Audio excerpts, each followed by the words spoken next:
फिलहाल तो आप ये सोचिए कि पावर फैक्टर इंप्रूवमेंट क्या होता है। ठीक, ट्रांसमिशन और डिस्ट्रीब्यूशन में ट्रांसमिशन के बेसिक फंडामेंटल्स आप लोग पढ़ चुके हैं। इसमें ये देख चुके हैं कि ट्रांसमिशन जो होता है, ओवरहेड ट्रांसमिशन होता है, अंडरग्राउंड ट्रांसमिशन होता है, एसी ट्रांसमिशन है, डीसी ट्रांसमिशन है, एसी डिस्ट्रीब्यूशन है, डीसी डिस्ट्रीब्यूशन है। हर एक के एडवांटेजेस डिसएडवांटेजेस बेसिकली हम लोग डिस्कस कर चुके हैं। डिटेल में ये वाले पॉइंट सारे आपको याद रहने चाहिए और इस तरह से याद रहने चाहिए कि कभी भी आपको रेफरेंस पढ़े तो आप फौरन समझ सकें। ऐसी बेवकूफ़ी मत करिएगा जो नॉर्मली सब लोग कर देते हैं, ऐसे लोग जिन लोगों को कुछ आता नहीं है, डिसएडवांटेज में लिख देते हैं cost is too high, advantage में लिख देते हैं cost is too less, disadvantage में मेंटेनेंस टू हाई, एडवांटेज में मेंटेनेंस टू लेस। इस तरह के फालतू रीजंस मत लिखिएगा। ये लिखने का मतलब क्या है कि जैसे प्रिकॉशंस में क्या लिखा जाता है, कभी भी लैब का जब एक्सपेरिमेंट आप लिखते हैं प्रिकॉशंस में क्या लिखते हैं, connection should be tight and properly made, reading should be taken carefully. ये सब चीज़ें बेकार की चीज़ें, इनको लिखने का कोई मतलब नहीं होता। ये लिखने का मतलब ये है, इसको पढ़ने के बाद ये समझ में आ जाता है कि आपको कुछ भी नहीं आता है, तभी ये वाली चीज़ लिख रहे हैं। तो इसलिए ऐसे हरकतें ना करिए, ज़्यादा अच्छा है। जैसे फॉर एग्जाम्पल आपको सीवी को बनाना हुआ, बायोडेटा, तो सीवी में जो भी ये लिखता है कंप्यूटर नॉलेज में लिख देता है MS DOS, विंडोज 98, 2000 XP। इसका मतलब वो इतना ही जानता है, इसका मतलब उसने ये क्लियर कर दिया कि मुझे कंप्यूटर में कुछ भी नहीं आता। जो विंडोज 98 और ऑफिस XP और इन सब चीज़ों की जो बात कर रहा है, इसका मतलब वो बेसिकली कंप्यूटर में कुछ भी नहीं जानता है, उसने थोड़ा बहुत कंप्यूटर में बैठ कर टाइपिंग कर रखी और या ताश के पत्ते खेल रखे हैं, इससे ज़्यादा और कुछ नहीं करा हुआ। तो आप अपना मैटर किस तरह प्रेजेंट कर रहे हैं, दैट्स क्वाइट इंपॉर्टेंट। अगर आप ढंग से प्रेजेंट करते हैं तो आप ये दिखा देंगे आपको क्या चीज़ें आती हैं, कौन सी चीज़ें आती हैं। गलत तरीके से प्रेजेंट करेंगे तो आप बेसिकली ये दिखा देंगे कि कौन सी चीज़ें आपको बिल्कुल भी नहीं आती हैं, वो चीज़ दिखा देंगे। ठीक, खैर, तो एडवांटेज डिसएडवांटेजेस, मेरा पॉइंट ये था कि जितने भी एडवांटेज डिसएडवांटेज हैं वो सारे पढ़ करके और उनको ग्रास्प करके रखिए कि क्या चीज़ें होती हैं एसी डीसी में, ओवरहेड अंडरग्राउंड केबल्स में, इन सब में क्या फ़र्क होता है बेसिकली। ठीक, अब इसके बाद एक टॉपिक है इसी में, that is power factor improvement. Power factor improvement, power factor क्या होता है?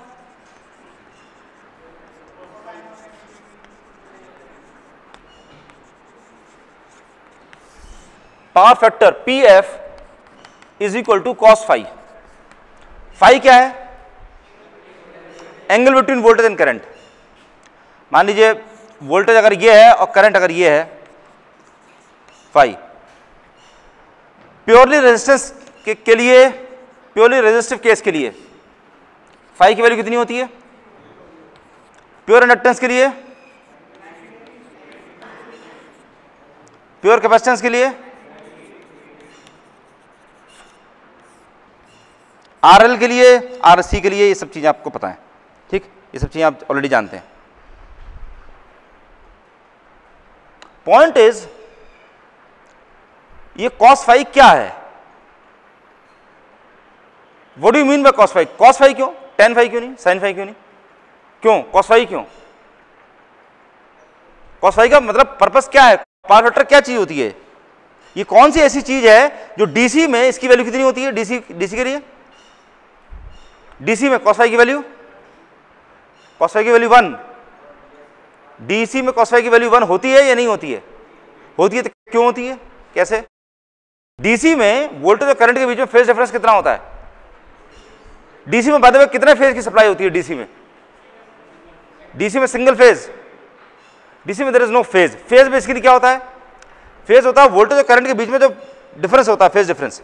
किस पॉइंट पर वोल्टेज की वेव स्टार्ट हुई, किस पॉइंट पर करंट की वेव स्टार्ट हुई, उन दोनों के बीच में जो डिफरेंस होता है। रेजिस्टेंस के केस में क्या होता है? V अगर ये है तो I ये है।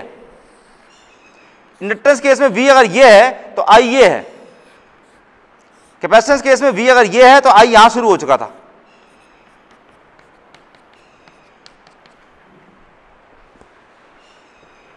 तो फेज डिफरेंस क्या होता है? V की वेवफॉर्म और I की वेवफॉर्म किस पॉइंट से शुरू हुई है, ये डिफरेंस होता है फेज डिफरेंस। और ऑफ कोर्स इसमें 90 डिग्री लैग का मतलब क्या है? यहां से लेकर यहां तक का दिस इज 90 डिग्री, ये 90 डिग्री, ठीक है। तो डीसी के केस में इसकी कोई वैल्यू नहीं होती, क्योंकि डीसी में वी और आई दोनों के दोनों फ्लैट होते हैं, उनमें कोई अप डाउन ऐसी कोई चीज नहीं होती। डीसी के केस में बेसिकली क्या होता है, वी ये रहा, आई ये रहा, सब ऐसे चला जा रहा है, फ्लैट है, flat, there is no change. Time variant नहीं है, it's not time variant, time के हिसाब से वेरी नहीं कर रहा। ऐसा नहीं कि t इक्वल टू 0+ सेकंड पर इतना है, t इक्वल टू 1+ सेकंड पर कुछ और उसकी वैल्यू होगी, मतलब ये बढ़ रहा है कम हो रहा है ऐसा कुछ नहीं हो रहा, फ्लैट चला जा रहा था। इसलिए फाई की वैल्यू उसमें 0 है, there is no phase difference as such. Phi की वैल्यू 0 है, इसलिए cos फाई की वैल्यू 1 हो जाती है। तो इसलिए p इक्वल टू p बराबर vi cos फाई होता है, p is equal to vi cos phi. तो डीसी केस में cos फाई की वैल्यू होती है 1, so p equal to vi हो जाता है, नहीं तो नॉर्मल केस में p equal to vi cos phi होता है। मेरा क्वेश्चन ये है, why is p equal to vi cos phi, why not just vi? ये cos फाई क्या है, पावर फैक्टर क्या है, ये कितने लोगों को पता है? यही तो इलेक्ट्रिकल की प्रॉब्लम है।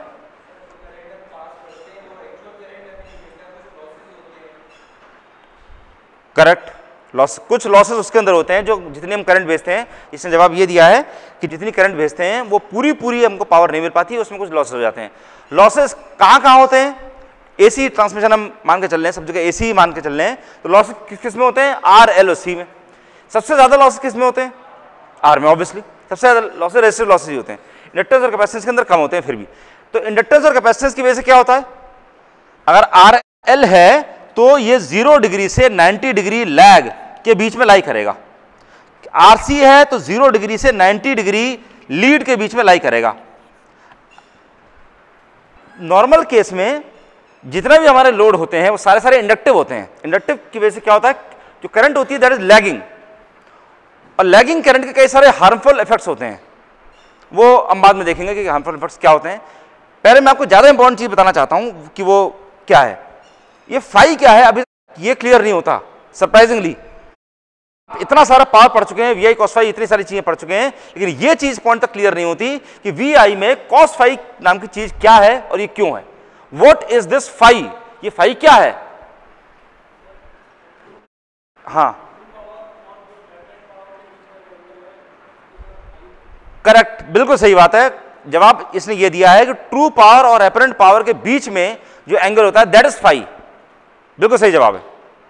लेकिन अनफॉर्चुनेटली हर सही जवाब के साथ में एक और गड़बड़ हो जाती है, एक और सवाल आ जाता है, ट्रू पावर और एपरेंट पावर क्या है?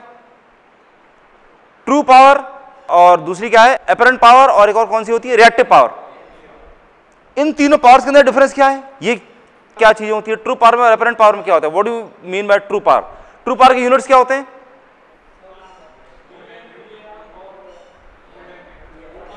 वॉट्स। ट्रू पावर के यूनिट्स होते हैं वॉट्स, ठीक है। दो चीजें क्लियर हैं कि आपको पूरा आंसर अभी नहीं आता है, पहली चीज ये क्लियर है। दूसरी चीज ये क्लियर है कि अगर आप ऐसे ही दिमाग लगाते रहेंगे तो आपको जवाब पूरा मिल भी जाएगा। पर पॉइंट इज कि आपने अभी तक ये वाली चीज सोचने की कोशिश ही नहीं करी कि cos फाई क्या होता है। आपने खाली उसको किताब में दे रखा था वी आई cos फाई, आपने वी आई cos फाई लेकर पढ़ना शुरू कर दिया। ये कभी नहीं पूछा कि वी आई sin फाई क्यों नहीं, V I sin phi true power क्यों नहीं है। हाँ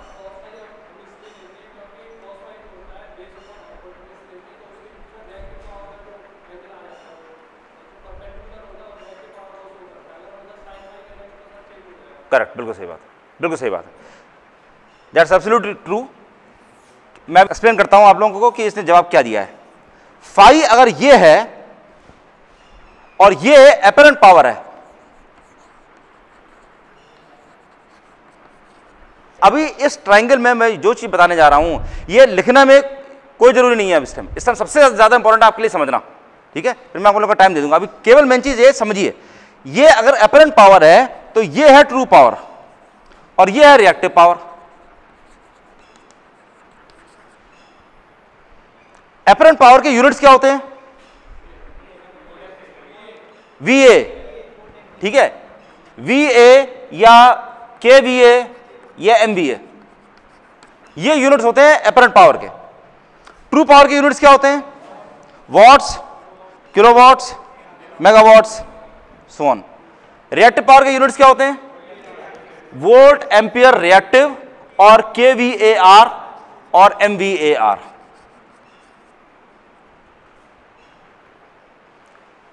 एपरेंट पावर को एपरेंट क्यों कहते हैं? बड़ा बेसिक क्वेश्चन। ट्रू पावर क्या है, एपरेंट पावर क्या है?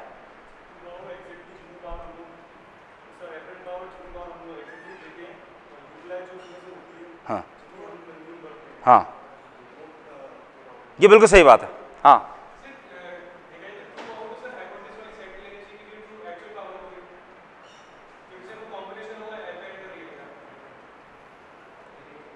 पहला जवाब ये मिला है कि एपरेंट पावर वो पावर है जो सप्लाई करी गई है, जितनी एक्चुअली सप्लाई करी गई है, और ट्रू पावर वो है जिसको हम यूटिलाइज कर रहे हैं।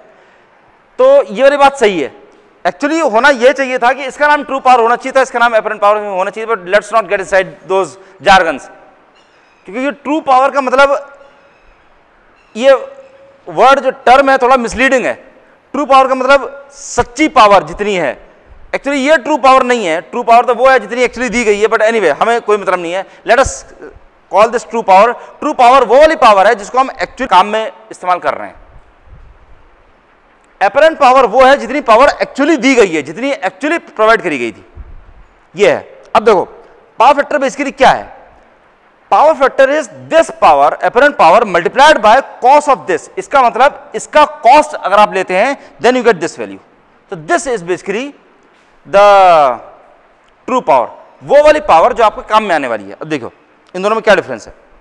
ट्रांसफार्मर आप लोगों ने पढ़ रखे हैं, ऑल्टरनेटर्स अभी नहीं पढ़े, ऑल्टरनेटर्स पढ़ेंगे। ट्रांसफार्मर्स के केस में हम लोगों ने ये सवाल डिस्कस किया था कि ट्रांसफार्मर्स की रेटिंग केवीए में क्यों होती है और किलोवाट में क्यों नहीं होती, और उसका रीजन क्या था? हमें यह पता नहीं होता कि ट्रांसफार्मर के ऊपर आप लोड कितना लगाने वाले हैं।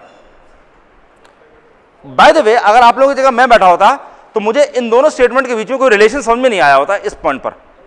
ट्रांसफार्मर की रेटिंग केवीए में है, लोड का पावर फैक्टर में पता नहीं है, इन दोनों में आपस में लिंकअप क्या है? क्या बोल रहे थे? हाँ, because transformer supplies apparent power. Transformer के अंदर इतना वीआई अंदर पहुंचा है, उतना वीआई आउटपुट में दे रहा है। Transformer is only dependent upon VI, it's not dependent upon cos phi. Transformer के बारे में हम क्या कहते हैं? V1I1 is equal to V2I2, यही क्वेश्चन है, इसमें कहीं कॉस फाई नहीं आ रहा। तो जितना एपरेंट पावर आप उसके अंदर फीड करेंगे उतनी एपरेंट पावर आपको बाहर मिल जाएगी।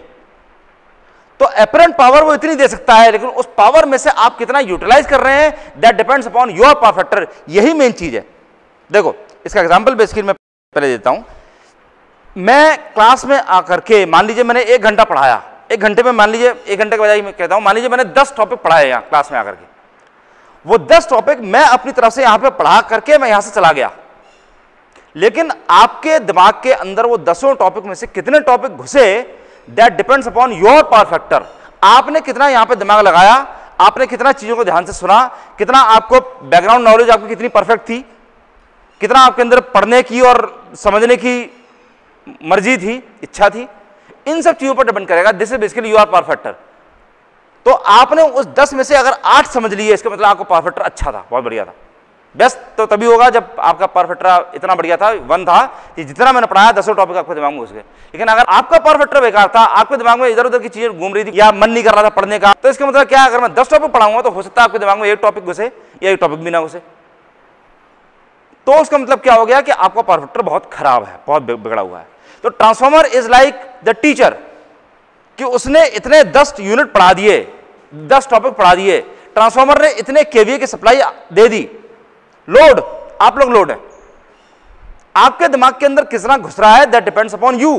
किसी का पावर फैक्टर 1 होगा, किसी का पावर फैक्टर 0.8 होगा, किसी का 0.5 होगा, किसी का 0.1 होगा, किसी का 0 होगा, कुछ भी हो सकता है। ठीक, तो दिस डिपेंड्स अपॉन यू। अगर कोई स्टूडेंट ऐसा है जो 3 साल का डिप्लोमा 6 साल में करके निकल रहा है, इसका मतलब पावर फैक्टर उसका कितना होगा? डेफिनेटली 1 तो नहीं होगा। ठीक, तो इस तरह की चीजें हैं जो चीजें पावर के यूज में आने वाली हैं। अब देखिए इसका यहां पर यूज क्या है। देखो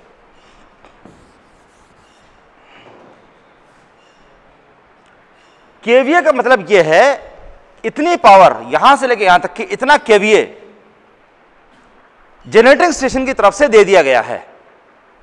जो स्टेट इलेक्ट्रिसिटी बोर्ड जो भी है, इलेक्ट्रिसिटी बोर्ड जो कोई भी आ रहा है, उसने आपको इतने KVA power they the that power was apparent power. Apparent power, अब हम उसका मतलब इस तरह समझ सकते हैं, एपरेंट पावर क्योंकि एपरेंटली आपको इतनी दी गई थी, लेकिन उसमें से आपने अपने काम में कितने लेके आ पाए, कितना काम में आपके आई, that depends upon you. Load आपका इस तरह का था कि उसका जो फाई की वैल्यू थी that was something like this. मान लीजिए आपका लोड इस तरह का था कि अगर उसमें वी अगर आप ऐसे देते हैं तो करंट की वैल्यू आती है इतनी।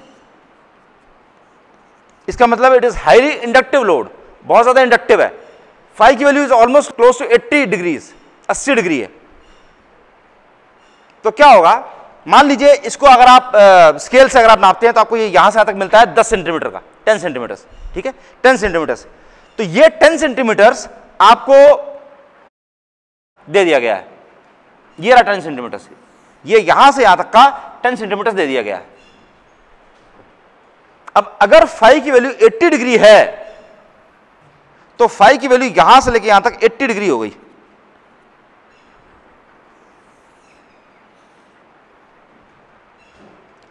तो किलोवाट में आपके जितने काम में पावर आई वो खाली इतनी आ पाई, इफ दिस इज 90 डिग्री। हालांकि मैंने अभी भी बहुत ज्यादा बना दिया है, ये तो और छोटा हो जाएगा कि अगर ये 90 और ये 80 है तो दैट इज ओनली 10 डिग्रीज। कहां पैरेलल लाइन से कहां जाके इंटरसेक्ट करेंगी, बहुत दूर जाकर करेंगी अगर आपको पावर फैक्टर इतना बुरा है तो। दूसरा एग्जांपल, मान लीजिए आपको पावर फैक्टर इतना बुरा नहीं था, आपका क्या था, वी अगर ये था और आई की वैल्यू इतनी थी कि फाई की वैल्यू इतनी थी, लेट अस से क्लोज टू 30 डिग्रीज। तो 30 डिग्रीज का मतलब क्या हो गया, ये तो इतनी दी गई है, यहां से लेके यहां तक ये जो बना हुआ है दिस इज कांस्टेंट, इतनी ही पावर आपको दी गई है। 80 डिग्री था तो ट्रायंगल आपका ऐसा बन रहा था, यही दोनों बराबर दिख रही हैं, अप्रोक्सीमेटली बराबर है, दोनों बराबर हैं। दूसरा केस बता रहा हूं, इसमें अगर 30 डिग्री की आप लाइन खींचें तो 30 डिग्री की लाइन ऐसे आएगी, सच दैट ये 90 डिग्री यहां आएगा। तो मतलब ये हो गया कि अगर ये kVAR था तो इसमें किलोवाट आपको पहले इतना मिल रहा था और वही kVAR अभी भी है, लेकिन इसमें किलोवाट आपको कितना मिल रहा है, इतना। ये ट्रायंगल थोड़े मैंने टेढ़े मेढ़े तरीके से बनाए हैं, मैं अभी सीधे तरीके से बनाता हूं। अब इसका मतलब खाली ये है कि दूसरी तरीके से देखो, कंपास में आपने 10 सेंटीमीटर का नाप ले लिया, ठीक, और वो नाप लेने के बाद में आपने इस पॉइंट पर रख करके यहां से कर्व बना दिए। कोई ज्योमेट्रिकल कैलकुलेशन नहीं है, मैं खाली समझाने के लिए आपको बता रहा हूं, क्योंकि ये समझने में थोड़ा टेढ़ा पड़ रहा है इसलिए बता रहा हूं। तो यहां से यहां तक ये भी 10 सेंटीमीटर की लाइन है, ये भी 10 सेंटीमीटर की, ये भी 10 सेंटीमीटर की है, सारी 10 सेंटीमीटर की है। तो मतलब क्या है, ये रहा केस 30 डिग्री का। 30 डिग्री में आपको जितनी पावर मिल रही है दैट इज दिस मच, यहां से लेकर के यहां तक की इतनी पावर आपको मिली किलोवाट के टर्म्स में। अगर आपने 30 डिग्री, आपका पावर फैक्टर 30 डिग्री था तो आपको इतनी किलोवाट पे पावर मिल रही थी। यही अगर आपका 80 डिग्री था, ये रहा 80 डिग्री, तो आपको जो पावर मिल रही थी that was only this much. यहां लगे 80 नहीं है, दिस इज क्लोज टू 60-70 के आसपास है, तो आपको इतनी पावर मिल पा रही थी। ये पावर फैक्टर का रोल है। अगर पावर फैक्टर की वैल्यू ज्यादा है, मतलब क्या है, ये भी उतनी केवीए है, ये भी उतनी केवीए, ये भी उतनी KVA. KVA is phi independent, KVA की जो वैल्यू है वो फाई पर डिपेंड नहीं करती है। किलोवाट की जो वैल्यू है that is dependent upon phi. मैं 10 टॉपिक पढ़ा के जा रहा हूं, that is independent upon your power factor. आपके पावर फैक्टर से मेरा पढ़ाने का कोई रिलेशन नहीं है। मैं यहां पे आकर 10 टॉपिक पढ़ा के चला जाऊंगा, आपके दिमाग के अंदर कितना घुसने वाला है दैट डिपेंड्स अपॉन यू। पूरी तरीके से आप अगर अपना दिमाग लगाएंगे तो आपको सारी चीजें समझ में आ जाएंगी। वही चीज यहां पर भी है, उतनी पावर आपको दी गई है। इस केस में भी, ये वाला केस भी वही वाला है, और इस केस में आपके पास पावर फैक्टर बहुत बड़ा था तो आपको ट्रू पावर, किलोवाट में जो पावर मिल रही थी वो खाली इतनी मिल रही थी। ये दूसरा केस जो है वो वाला केस है कि जिसमें आपके पास केवीए उतना ही दिया गया था। वही वाला ट्रायंगल है, ये दोनों जो ट्रायंगल है उन्हीं ट्रायंगल्स को यहां बना रखा है, वो खाली एक लेवल पर बना दिया है जिससे कि क्लियर हो जाए। तो यही इतना दिया गया था, लेकिन इस कंडीशन में आपके पास जितनी पावर आ रही थी दैट वाज दिस मच। इतनी किलोवाट में पावर आपके पास में आ रही थी, आप इतनी किलोवाट पावर यूटिलाइज कर सकते थे। और ऑफ कोर्स ये वाला जो है perpendicular, that is of course the losses. Reactive power है that goes inside the losses. Vector addition है, इसलिए उन दोनों का वेक्टर एडिशन करेंगे तब इसके बराबर हो पाएगा, सीधे सीधे स्केलर एडिशन नहीं है। तो पावर फैक्टर इंप्रूवमेंट के लिए पहले आपको यह दिमाग में बैठाना जरूरी है कि पावर फैक्टर इंप्रूवमेंट होता क्या है। उसके पहले यह जानना जरूरी है कि पावर फैक्टर क्या होता है और पावर फैक्टर के होने से आपके सप्लाई पर फर्क क्या पड़ने वाला है।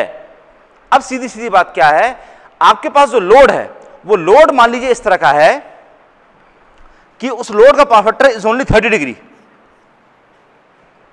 तो इलेक्ट्रिसिटी बोर्ड से आपको इतने केवीए, मान लीजिए दिस इज 20 केवीए, 20 केवीए की सप्लाई दी गई है, 20 केवीए की सप्लाई दी गई थी और आपका पावर फैक्टर 30 डिग्री है, तो आपको ऑलमोस्ट इतने किलोवाट्स आप यूटिलाइज कर सकते हैं।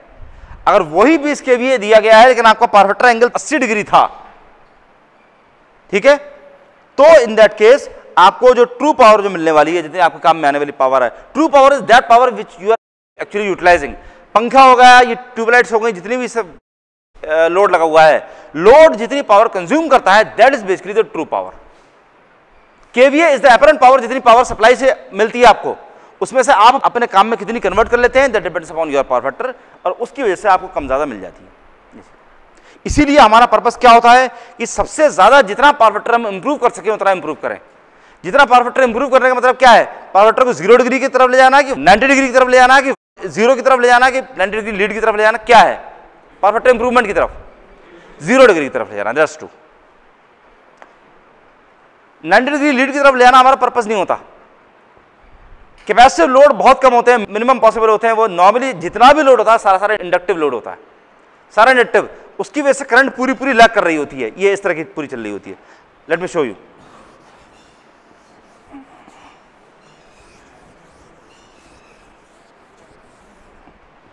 देखो, अगर ये भी है और जो लोड आपने लगा रखा था वो load was this, such that IL load current was this, ठीक, ये है सर्किट। क्या है,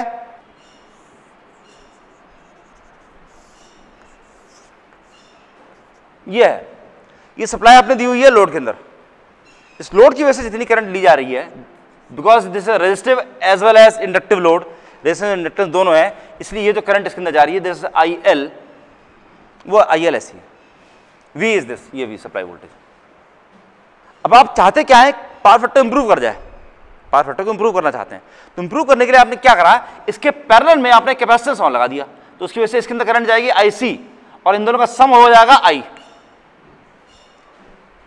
सप्लाई वोल्टेज V है, this is pure capacitor IC, V और IC के बीच में कितना डिग्री का डिफरेंस होगा, pure capacitance 90 degree leading. 90 degree बोलना काफी नहीं है, 90 डिग्री के साथ में आपको यह स्पेसिफाई करना पड़ता है लैगिंग की लीडिंग। तो 90 डिग्री लीडिंग वोल्टेज के कंपैरिजन में 90 डिग्री लीडिंग, ये हो गया IC। और टोटल करंट जो I है that is the vector sum of IC and IL। तो वेक्टर सम कैसा हो जाएगा, ये हो गया I। मतलब क्या हो गया, सप्लाई में से आप जितनी करंट ली जा रही है that current is only this much lagging. तो आपने basically and you have made this a part of the load, ये लोड के साथ में लगाया जाता है, लोड के पैरेलल में आपने कैपेसिटेंस लगा दी है, लोड के पैरेलल में। ये ध्यान रखिएगा, ये सप्लाई की साइड में नहीं लगाई जाएगी, सप्लाई से तो पावर आपको मिल गई, आपने जहां लोड लगा रखा है, जहां बहुत ज्यादा इंडक्टिव है, उसके पैरेलल में आपने कैपेसिटेंस लगा दिया। तो नतीजा क्या हुआ, जो सप्लाई से जो पावर जितनी ली गई उसमें आपने फाई की वैल्यू इतनी कम कर दी। अगर फाई की वैल्यू इतनी कम कर दी तो फाई के कम करने की वजह से आप उतनी केवीए जितनी दी गई थी उस केवीए में से कितना सारा किलोवाट में कन्वर्ट कर सकते हैं, ये फायदा। लेकिन एक और प्रॉब्लम है, आपने इतनी केवीए से किलोवाट ज्यादा जनरेट कर दी, उसके बदले में क्या आपको करना पड़ा, बदले में क्या देना पड़ा, कैपेसिटेंस। कैपेसिटेंस की वजह से किस तरह की पावर जाती है, इस ट्रायंगल में बताओ, reactive power, that's correct, reactive power. Capacitance जो पूरी तरह से रिएक्टिव पावर केवीएआर ड्रॉ कर रहा है, मतलब आपने इतने केवीएआर सप्लाई किए अपनी तरफ से, इतने reactive kilowatt amperes, kilovolt amperes आपने इतने केवीएआर जबरदस्ती दिए हैं, उसकी वजह से आपको इतना किलोवाट का फायदा हो रहा है, इतना किलोवाट यहां से लेके यहां तक का आपको मिल रहा है। ये कंसेप्ट समझ में आ रहा है समझो को? मतलब क्या है कि आपने थोड़ा सा एक्सपेंडिचर किया। मान लीजिए आपको बताया गया था ये कि अगर आप 1 kVAR आपको देना है तो 1 kVAR के जो रेट है दैट इज 10 रुपीज, तो 10 रुपए पर kVAR आपने एक्सपेंडिचर किया, मतलब अपनी तरफ से खर्चा किया। उसके बदले में वही केवीए, जिस केवीए से आपको किलोवाट इतनी मिल रही थी उसकी बजाय आप इतनी किलोवाट ज्यादा मिल रही है। तो मान लीजिए आपका जो फायदा होने वाला था पर किलोवाट दैट वाज से 15 रुपीज पर किलोवाट, और आपको 10 किलोवाट का फायदा हो गया। तो टोटल आपका फायदा कितना हो गया? 150 रुपीज का आपको फायदा हो गया, जिसके लिए आपने 10 × 10 रुपीज पर kVAR और 10 kVAR आपने इंस्टॉल करे थे। तो 10 × 10 बराबर 100 रुपीज आपने लगाए, उसकी वजह से आपको 150 रुपए का फायदा हो गया। तो नेट आपको फायदा कितना हुआ? 50 रुपए। इसी चीज को डेराइव करना है, डेरिवेशन करना है, which will do it on the next.